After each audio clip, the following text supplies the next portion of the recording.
آج کی ہماری اس نشست میں جلوہ فروز جملہ فورم سے تشریف لائی ہوئے جملہ قائدین، ذمہ داران، عہدیداران، رفقا اور بالخصوص ہماری ممبرین کی بہن،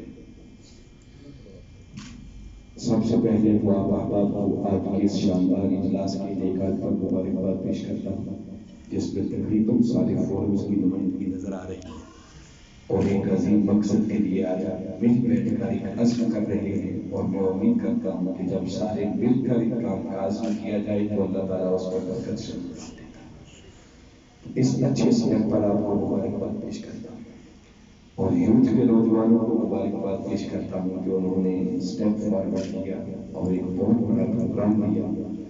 پہلے تو مجھے اس میں پریشانی نظر آ رہی تھی کیونکہ ایک پروگرام آلریڈی ہم کر چکے ہیں، جو پروگرام ہمارا فلاپ ہوا۔ شاید آپ کے سمجھ میں آ رہا ہو، صاحبزادہ ڈاکٹر حسن محی الدین صاحب تشریف لائے اور وہ پروگرام ان کی شایان شان نہیں تھا، مگر میں امید کرتا ہوں کہ ہم نے وہ پچھلا ہی زیادہ بھی کرنا ہے اور ایک نیا فیصلہ بات کا ایسا ہے ریکارڈ قائم کرے گا کہ آگے پورے پاکستان کے لیے وہ ایک سٹینڈرڈ بن جائے کہ پروگرام کیسے کیا جائے۔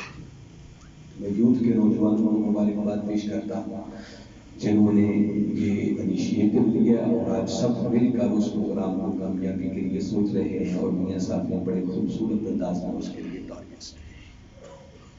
تو میں پوچھ رہا تھا کہ اب میری ذمہ داری کیا ہوگی، میں نے کیا کہنا ہے، تو میں پھر اس میں جو اللہ رب العزت نے میرے دل پہ بات ڈالی ہے کہ میں آپ سے کیا کہوں کہ ان سارے نتائج کو حاصل کرنے کے لیے کوئی ایسی بات آپ سے کی جائے کہ ہم خوشی کے سارا کچھ کرنے کے لیے تیار ہو جائیں۔ یہ اللہ کا کرم ہے، وہ ذہن میں ایسی باتیں ڈالتا ہے جو کسی موقع پر ہو جاتی ہیں۔ تو میں نے آج کی اس نشست کے لیے باتیں آپ کے لیے جو اللہ نے توفیق دی ہے تو آپ کے سامنے کرنا چاہ رہا ہوں، وہ یہ کہ دیکھیے ایک مومن کا سب سے بڑا سرمایہ اس کا ایمان ہوتا ہے، اور ایمان ایک ایسی نعمت ہے کہ مومن اپنا سب کچھ تو دے سکتا ہے مگر اپنے ایمان پر کمپرومائز نہیں کر سکتا۔ مگر آج آپ کو صرف یہ بتانا چاہ رہا ہوں قرآن کی روشنی میں کہ ایمان کسے کہتے ہیں، اور سچی بات یہ ہے کہ بالعموم بحثیت امت اگر ہم اپنا جائزہ لیں تو ہم ایمان کے اس تصور کو بھول چکے ہیں، فراموش کر چکے ہیں۔ قرآن پاک کے اندر اللہ رب العزت نے سینکڑوں مقامات پر مومنوں کی صفات کو بیان کیا ہے، مومن کو ڈیفائن کیا ہے، اس کو تعریف کیا ہے، مگر 4 مقامات ایسے ہیں جہاں اللہ رب العزت نے حسد کے انداز میں مومن کی تعریف کی، اور ان میں سے بھی صرف ایک مقام کی روشنی میں عرض کر رہا۔ یہ سورہ حجرات ہے، قرآن پاک کا 49واں سورہ ہے اور اس کی آیت نمبر 15 ہے۔ یہ آپ نے گھر جا کے پڑھنا ہے، اور اتنا تعلق قرآن کے ساتھ ہمارا ضرور پیدا ہو جانا چاہیے کہ ہم قرآن کو بڑے ذوق کے ساتھ ہر روز بلا ڈالا قرآن کی تلاوت کو معمول بنائیں۔ اور آج جو میں کہوں گا پھر جا کر اس کو آپ جب دیکھیں گے تو آپ کو پڑھنے کا زیادہ لطف اور مزہ آئے گا۔ تو جو مقام آپ کے سامنے رکھ رہا ہے، ہماری تعالیٰ نے بات شروع کی، فرمایا انما المؤمنون۔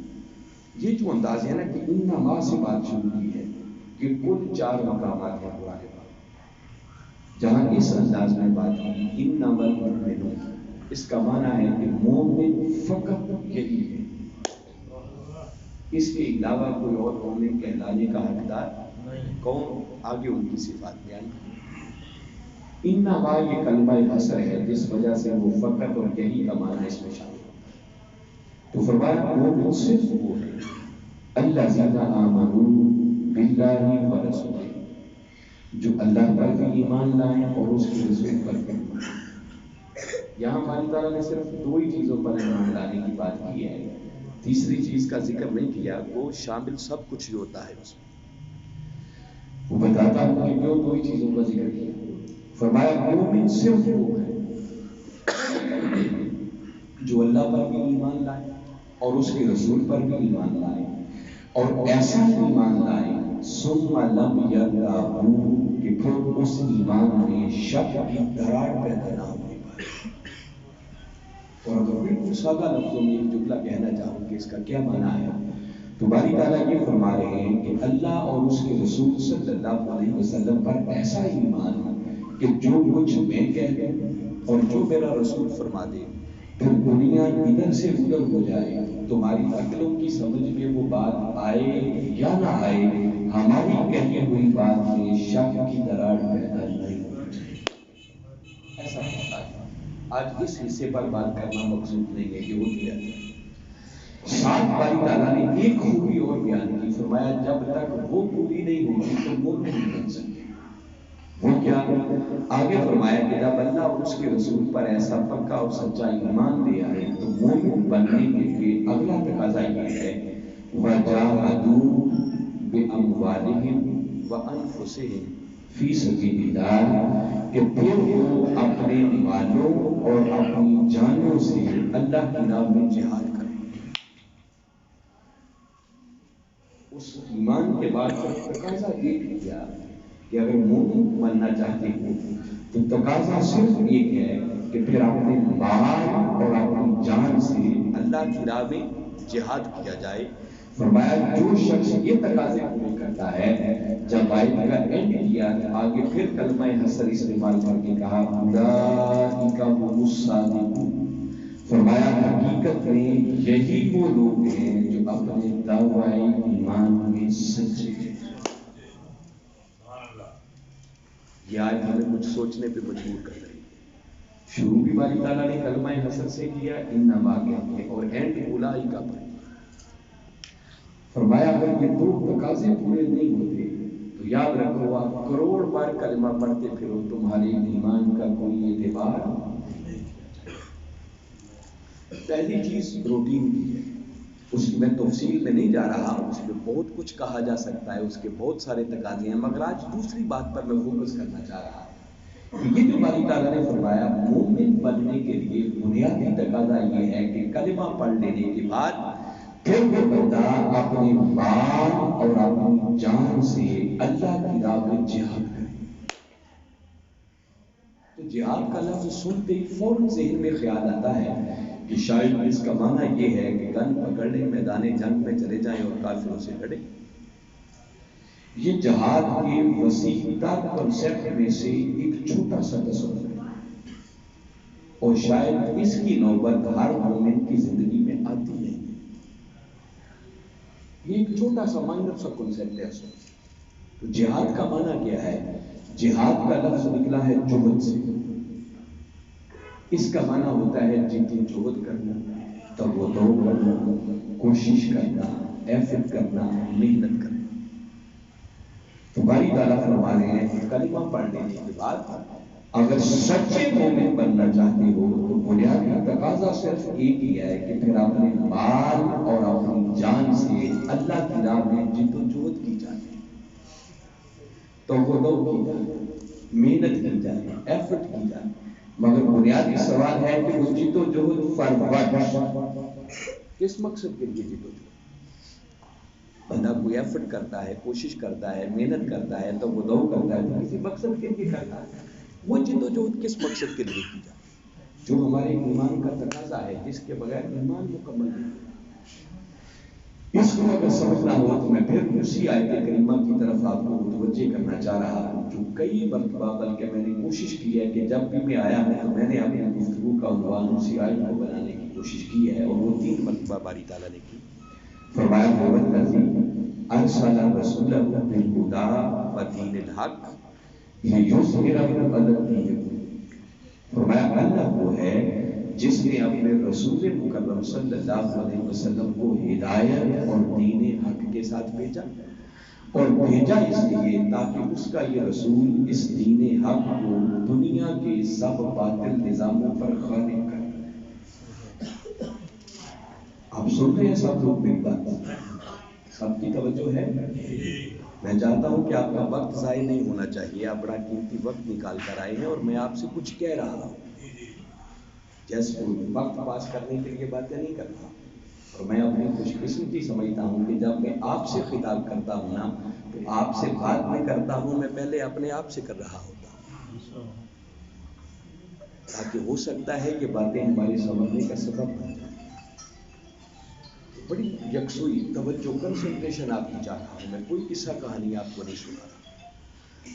تو یہ جو آیت کریمہ باری تعالیٰ نے 3 مقامات پر یہ کلمات وارد کیے ہیں. پھر سنیں، فرمایا اللہ وہ ہے. 2 ہی ہستیوں پر ایمان لانے کی بات ہے، ایک اللہ پر اور دوسرا اس کے رسول پر. تو فرمایا جن پر ایمان لانے کی بات ہے ذرا سن لے وہ ہیں کون. فرمایا اللہ وہ ہے جس نے اپنے رسول کو بھیجا. تو جن 2 ہستیوں پر ایمان لانا ہے، ایک بھیجنے والا ہے اور دوسرا آنے والا ہے.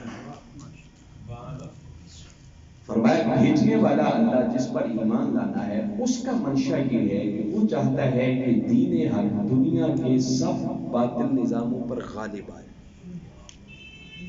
اور جس کو اس نے بھیجا ہے وہ اس کا رسول ہے، اور اس کو بھیجنے کا مقصد ہی یہ ہے کہ وہ آپ جائیں اور آپ جا کر اس دین حق کو دنیا کے باطل نظاموں پر غالب کریں.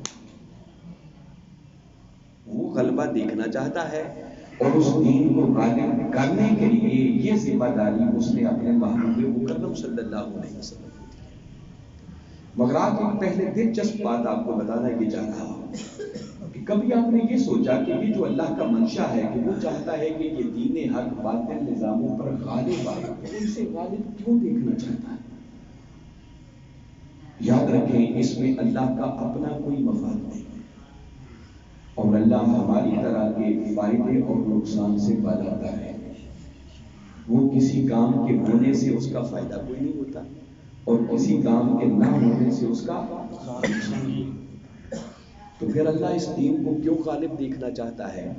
اس میں مفاد اللہ کا نہیں ہے بلکہ مفاد اسے ہمارا عزیز ہے، ہمارا فائدہ. آپ کہیں گے ہمارا فائدہ کیا ہے؟ اس کے لیے پہلے یہ سمجھیں کہ دین حق ہے کیا. دین حق سے مراد ہے دین اسلام. ان الدین عند اللہ الاسلام، کہ اللہ کے نزدیک دین صرف اسلام. اچھا اسلام کیا ہے؟ یہ جملہ زندگی میں کبھی نہ کبھی آپ نے ضرور سنا ہوگا کہ اسلام ایک مکمل ضابطۂ حیات ہے. کیا اس کا مطلب ہے کہ اللہ نے ہم انسانوں کو زندگی گزارنے کا جو نظام عطا کیا ہے، جو دستور عطا کیا ہے، جو ڈسپلن عطا کیا ہے، اس کا نام ہے اسلام. وہ ہمارا خالق ہے، بنانے والا ہے. چونکہ اس نے ہمیں بنایا ہے، اس سے بہتر کوئی نہیں جانتا کہ میرے بنائے ہوئے اس انسان کی دنیا اور آخرت کی کامیابی کا راز کس سسٹم میں ہے. تو یا سب اگر آپ بھی بیٹھے ہیں ماشاءاللہ، میں چاہتا ہوں کہ آپ بھی بیٹھ کے سنیں.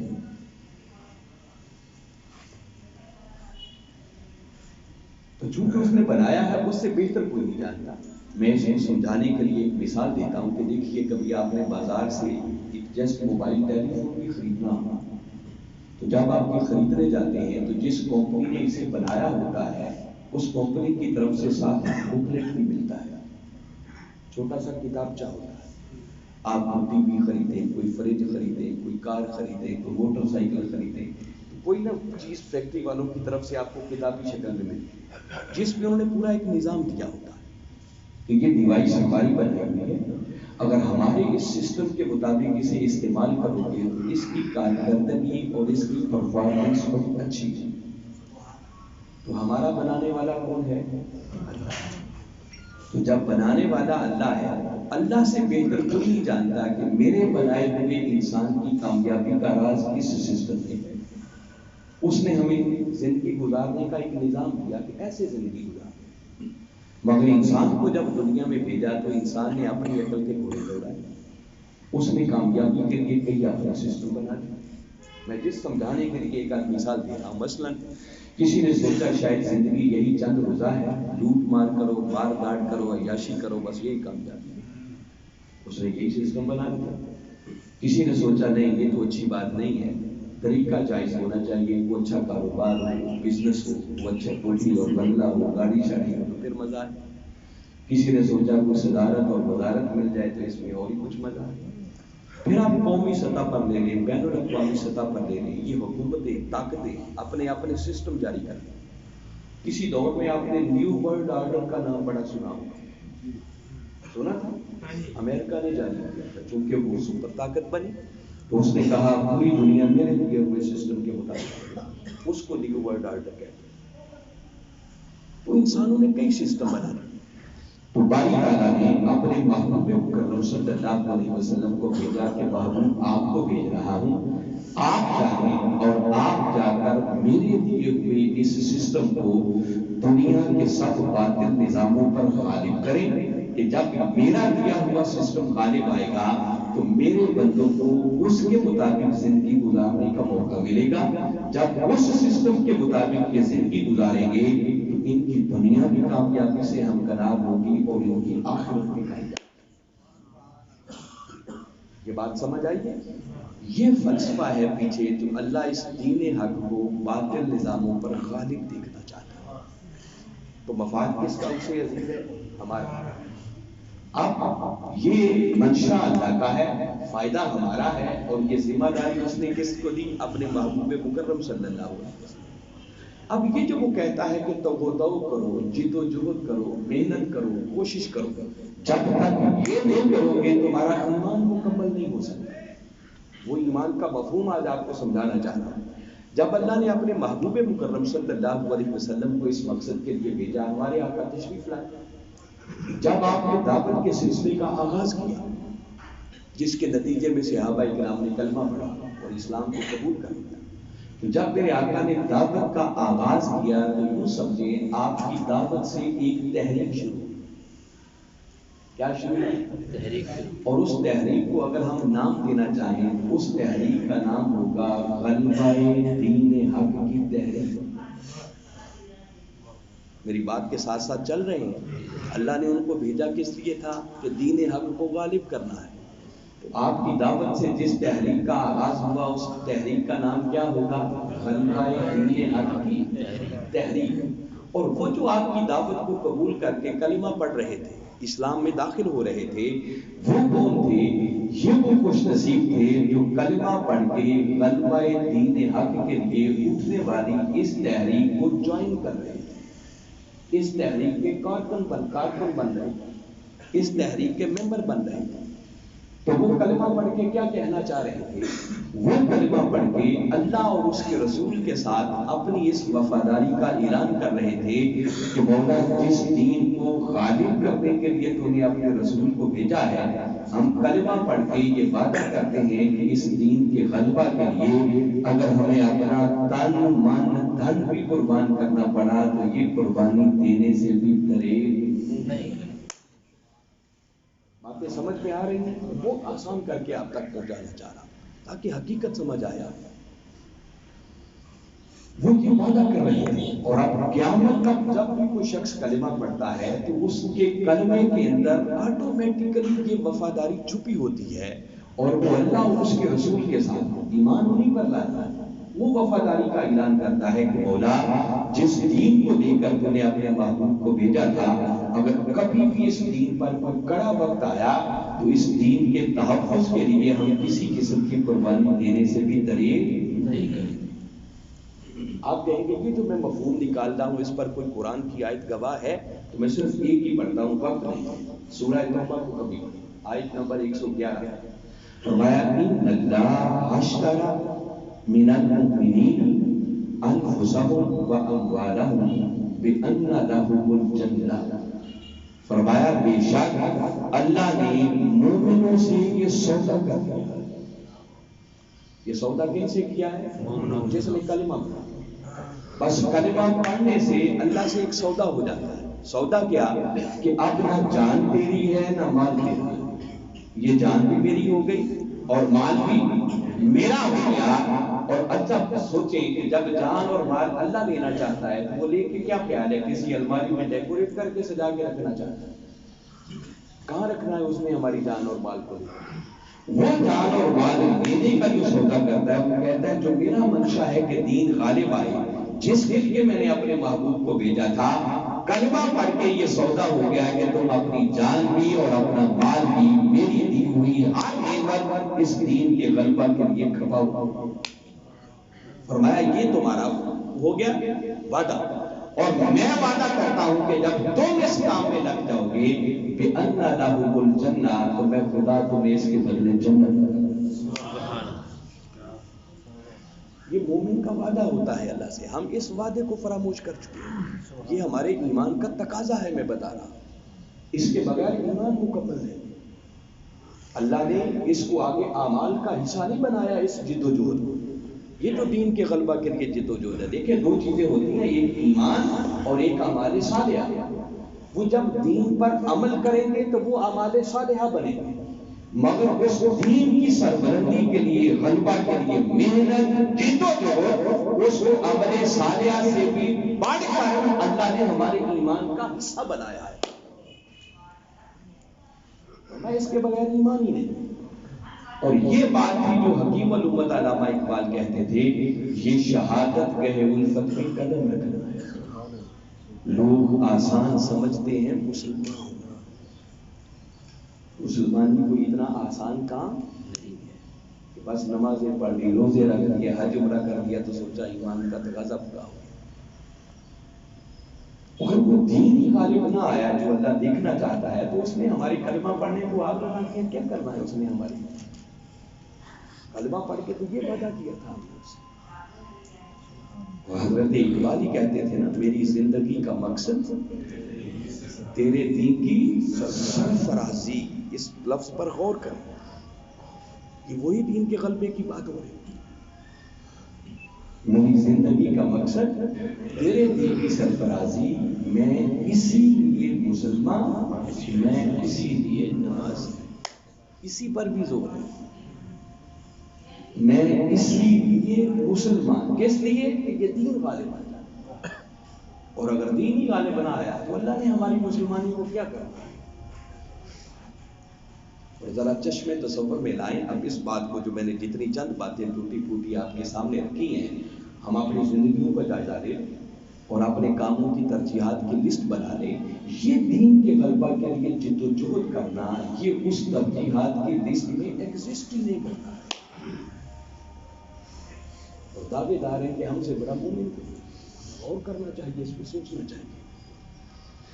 اور یہ آپ کو مبارکباد دینا چاہ رہا ہوں، جس کی تفصیل میں جانے کا وقت نہیں ہے، کہ اس وقت صحیح معنوں میں آقا کے لائے ہوئے دین کے غلبہ کے لیے اگر کوئی تحریک اور کوئی قیادت کام کر رہی ہے تو اس تحریک کا نام ہے تحریک منہاج القرآن، اور اس قیادت کا نام ہے ڈاکٹر محمد طاہر القادری۔ اب اس کی تفصیل میں اس وقت نہیں جانا چاہ رہا کیونکہ وقت ہمارے پاس زیادہ نہیں ہے، آسانی سے کیوں ہے، باقی کیوں نہیں ہے، اس پر دوبارہ جب کبھی آؤں گا تو روشنی لانا، اور روز روشن کی طرح عیاں ہو جائے گا۔ ہمارا ایمان ہے، یقین ہے، دین کے کام کرنے والے بہت ہیں، مگر میں بتا رہا ہوں کہ اگر صحیح معنوں میں اس دور کے اندر دین کے غلبے کا کوئی تحریک کام کر رہی ہے تو اس تحریک کا نام تحریک منہاج القرآن، اور کوئی قیادت اگر کام کر رہی ہے تو اس قیادت کا نام ہے ڈاکٹر محمد طاہر القادری۔ طاہر القادری پیدا ہی اس مقصد کے لیے ہوا۔ میں صرف وہ دعا کی طرف آپ کو متوجہ کر دیتا ہوں، ڈاکٹر طاہر القادری کو حادثاتی طور پہ لیڈر نہیں بنا، ان کی ابھی ولادت نہیں ہوئی تھی جب آپ کے والد گرامی حضرت ڈاکٹر فرید الدین قادری رحمۃ اللہ تعالیٰ علیہ نے اللہ کے گھر میں مقام ملتزم پر کھڑے ہو کر خانہ کعبہ کے غلاف کو تھام کر اللہ کی بارگاہ میں دعا کی تھی کہ مولا ایک ایسا بیٹا عطا کر جو تیرے دین کی ایسی خدمت کرے کہ دین کا جھنڈا پوری دنیا میں لہرائے۔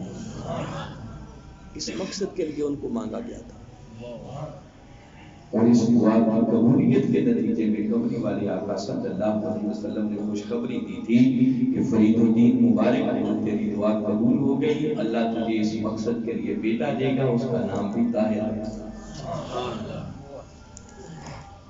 وہ پیر آف دیوبند شریف کا کلپ سنتے ہیں نا، جنہوں نے اپنے کلپ کے اندر کہا، اور آج سے کتنے 20 سال پہلے کی بات ہے، انہوں نے کہا ہے کہ قبری والے آقا صلی اللہ علیہ وسلم کی بارگاہ اقدس سے ڈاکٹر طاہر القادری کو ہم نے خلعت ملتے ہوئے دیکھا ہے۔ جب جن کو ایسی ذمہ داری، یہ دیکھیں نا، ہم یہ نعرہ لگاتے ہیں مجدد رواں سے، اور یہ نعرہ کسی کے دینے سے نہیں لگتا، یہ نعرہ اللہ لگواتا ہے۔ اور یاد رکھیں جو مجدد ہوتا ہے وہ اس صدی میں اللہ اور اس کے رسول کا نمائندہ ہوتا ہے۔ کون ہوتا ہے وہ؟ اللہ اور اس کے رسول کا نمائندہ ہوتا ہے۔ اور میاں عبد القادر صاحب اس نشست میں موجود تھے، انہوں نے لائیو قائد محترم سے وہ باتیں سنی ہوئی ہیں۔ میں صرف ایک بات بتا رہا ہوں کہ اللہ نے فرمائی، اور یہ حال ہی کی بات ہے۔ آپ نے فرمایا کہ کملی والے آقا صلی اللہ علیہ وسلم نے خواب کے اندر مجھے 24 گھنٹے وہ پرانا دور نبوی اور وہ مسجد نبوی جو آقا کے دور مبارک میں تھی، اس مسجد نبوی کے اندر 5 خلفائے راشدین کی مائیت میں 5 نمازیں اپنے پیچھے پڑھائیں گے۔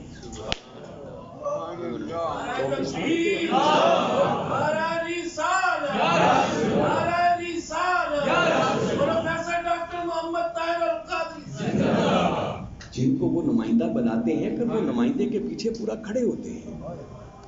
یہ سب ایسے ہیں 24 گھنٹے کی اللہ نے فرمایا مجھے اپنی صحبت میں رکھا، 5 نمازیں پڑھائی، اور پھر مسجد نبوی میں بیٹھ کر کملی والے آقا صلی اللہ علیہ وسلم نے قبلہ حضور کا تعارف 5 خلفاء سے، امام علی مقام امام حسن علیہ السلام کو شامل کر کے 5 خلفاء ایک ایک کے ساتھ فرمایا میرا تعارف کروایا، اور ان میں سے ایک ایک کا تعارف مجھ سے کروایا کہ طاہر یہ ابو بکر ہیں، یہ عمر فاروق ہیں، یہ علی المرتضیٰ ہے، یہ امام حسن۔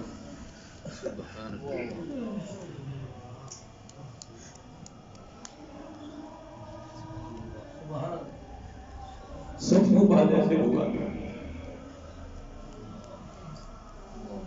ان کے ساتھ جڑ کے یہ جو آپ محنت کرتے ہیں، یہ کام کرتے ہیں، یہ وہ غلبہ دین حق کے لیے محنت ہے، یہ وہ جہاد ہے جس کو اللہ کہتا ہے جس کے بغیر ایمان نہیں ہے۔ اگر تم اپنے جان اور مال سے اس دین کے غلبہ کے لیے محنت نہیں کرتے تو وہ لوگ، اس لیے اس کام کو کبھی معمولی نہ جانے، میں آپ کو بتا رہا ہوں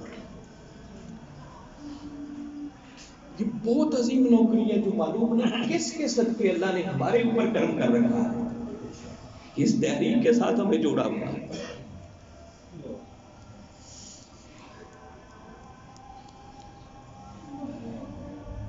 یہ ایک درد ہے جو آپ لوگوں تک پہنچاتا ہے۔ کاش ہمیں سمجھ آ جائے طاہر القادری کی نعمت کا نام، ہمیں نہیں پتا، بھول جاتے ہیں۔ میری باتوں کا اثر رہے گا چند گھنٹے، کوئی 1 دن 2 دن، پھر شیطان نے اپنا کام دکھانا، بھول جاتے ہیں۔ یہ ہر لمحے یاد رہنا چاہیے، آپ معمولی لوگ نہیں ہیں۔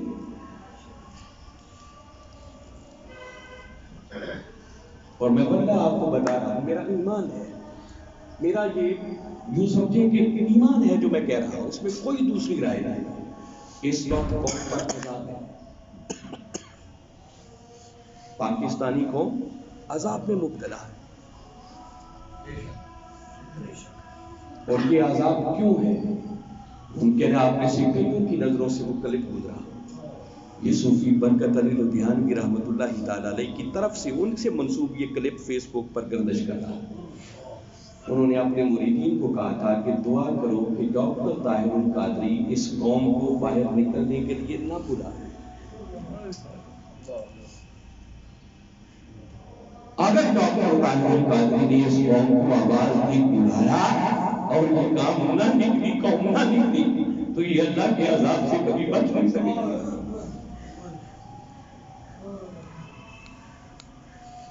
اور اس مردے کلندر نے اس قوم کو بلایا، وہ 72 دن تک اسلام آباد کی سڑکوں میں بیٹھ کر اس قوم کو بلاتا رہا،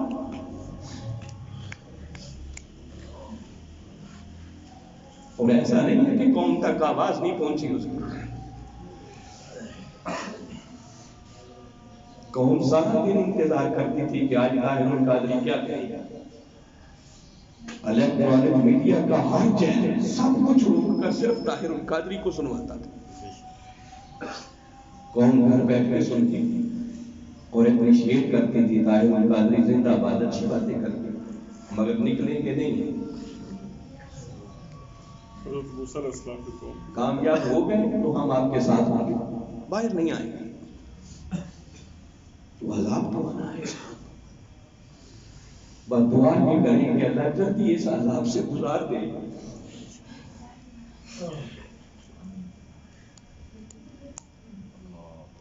اور اگر تم بچنا چاہتے ہو تو سچے وفادار بن جاؤ.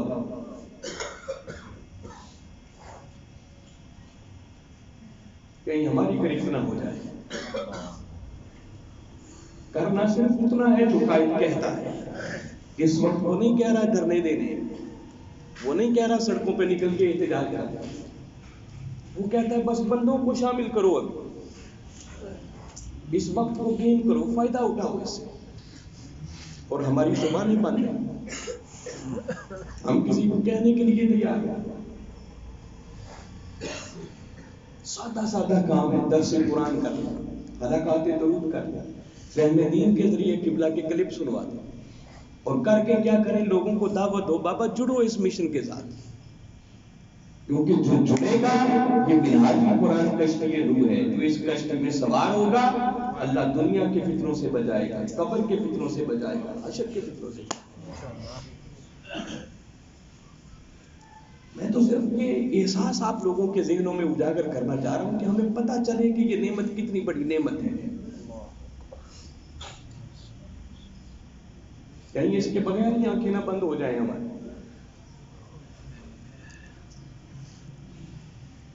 اس لیے کہ جو میاں صاحب نے آپ کو ٹارگٹس دیے ہیں نا, کہ جو کچھ اس پلیٹ فارم سے ہوتا ہے اس کو یہ جہاد سمجھیں, اپنا ایمان سمجھ کے کریں. اس کو اپنے اوپر تاوان نہیں سمجھیں کہ یہ کیا ہمیں ٹارگٹس دے کے اتنے بندے لاؤ, اتنے لوگوں کو فہم دین میں شامل کرو, اتنے نئے رفیق بناؤ. اگر برڈن سمجھیں گے تو وہ تو یہ کرائے پہ پانی پھیر دیا. یہ تو آپ کو شکر گزار ہونا چاہیے جب کوئی ایسی ٹوٹی پھوٹی باتیں کوئی میں کرتا ہوں, کوئی آپ کی تنظیمات آپ کو, ذمہ داران قائدین آپ کو ٹارگٹ دیتے ہیں, مرکز کو ٹارگٹ ملتے ہیں. شکر گزار ہونا چاہیے. یہی وہ دال دریا ہے جو کرتے رہیں گے تو نام آ جائے گا, ہاں دین کے غلبے کے لیے محنت. یہ وہ جہاد ہے جو ہمارے ایمان کا حصہ ہے. یہ کرتے رہے. ہم کہتے ہیں نا ویلی نہ بہو, کچھ کرتے رہو.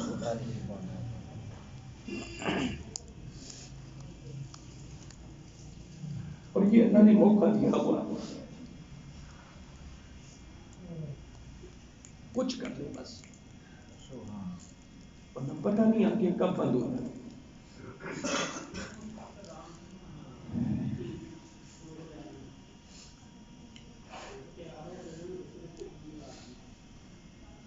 کیا خیال ہے, مشکل کام ہے جو بتایا نہیں صاحب؟ نتھنگ ہے. وہ کرنے پہ آ جائے. 2000 بندے کی مارکی بھرنے کے لیے فکر مند ہو جاتے ہیں.